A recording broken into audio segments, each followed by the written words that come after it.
Hey guys, my name is Jess Burgess. I am an Olympic skeet shooter based down in London. And today I'm sort of doing my first video of a three-part series on YouTube based around sort of things to keep yourself motivated, entertained, etc. whilst you're in isolation and you can't necessarily do the sport you want to do. I thought I'd have one of these sort of focused on the brain, so the mind your mind kind of piece. The reason being that I went through a period last year where I broke my wrist and I wasn't able to do my sport for at least 6 weeks. I wasn't able to even touch my gun for 6 weeks.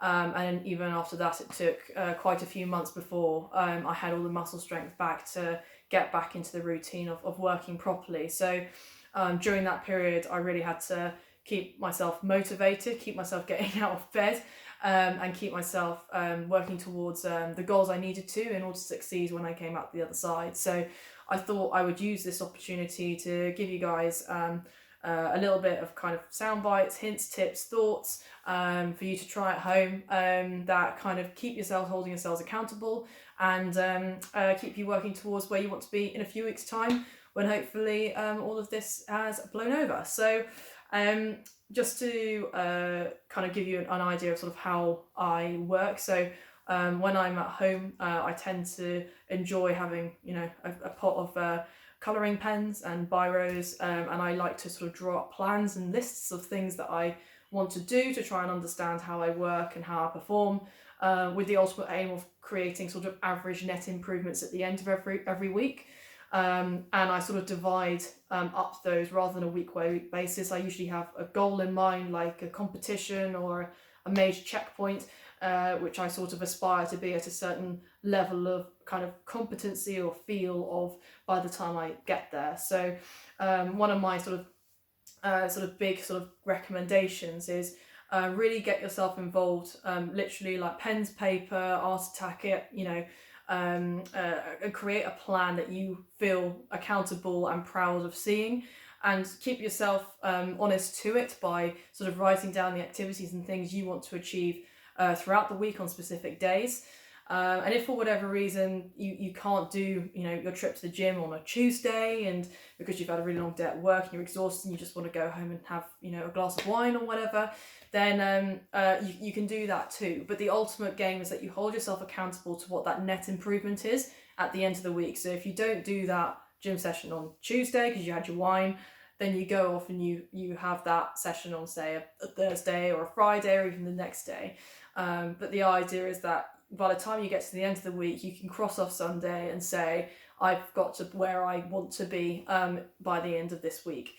And each of those sort of weekly milestones will help you kind of land at the outcome that you want to be at the end of the period. Now, how does that relate to coronavirus? Well, the good news is that when we were put into isolation on Monday, Boris Johnson mentioned a very critical piece of information, which kind of, to me, gives me a little bit of hope, which is that basically they're going to be reviewing the situation in 3 weeks' time, and that was from the beginning of this week. So that to me says, right, well, there's a sprint, so to speak, of 3 weeks where I can look to improve myself and then consider that Sunday of that third week as a checkpoint. So for now, in all my planning, I'm sort of looking at two lots of 3 weeks, so 6 weeks in total. What are the outcomes that I want against each of those weeks, and what do I want that first and second checkpoint to look like? Now, in my mind, I think it's too hard to even think about 6 weeks from now, but I'm certainly sort of planned for the next 3 weeks, and I know that sort of I'll get to a point in the next 3 weeks where I'll sort of get a feel of where I might be ending up at the end of those 6 weeks, so I can then start to plan for that second sprint. And that to me kind of gives me a little bit of that structure, a little bit of that accountability, and that kind of self-motivation to keep going at what I'm doing, to ultimately see an outcome at the end. And things you can do include visualization, which is very good if you can't hold a gun. So thinking about sort of your targets, what you need to be seeing, and sort of feeling what that movement is, and kind of keeping very true to what that feeling is. And also working on being able to generate that feeling of focus, so building that sense of that mindfulness, that meditation, that understanding of how your brain gets distracted and bringing it back in using breathing techniques, etc. And one of the big apps for me that was very good for that was Headspace, which I think is a small fee a month, or maybe I can't remember if it's an app that you just pay for one off. But they have a very good program on there, which I found called the NBA program, which basically kind of guides you on a meditation that was put together for the basketball league in America, and kind of gets you thinking about how to use visualization and what feelings you should be feeling before and after competitions. And to me personally, it kind of gets me in that frame of mind of like, you know, when I'm walking up to a stand in a competition versus that when I'm walking up to a stand in practice. And as you know, they're two very different mindsets. So yeah, I mean, it's just a couple of sound bites there. None of it may resonate, everything might, I don't know, but hopefully it's a good idea to get the conversation going. And if you have any sort of thoughts, ideas, suggestions, like, you know, I'm happy to chat, and I'm sure there's others that sort of want to hear people's, you know, thoughts and reactions to this stuff as well. So if you want to be public about it, great. I think sharing is great. But equally, if you just want to have a chat with me, that's totally fine as well.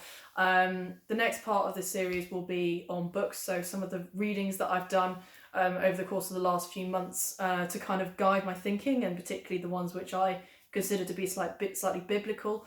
You know, even ones I take to the competitions and things quite regularly now. So yeah, that will be my next one. I'll probably look to do that towards the beginning of next week at some point.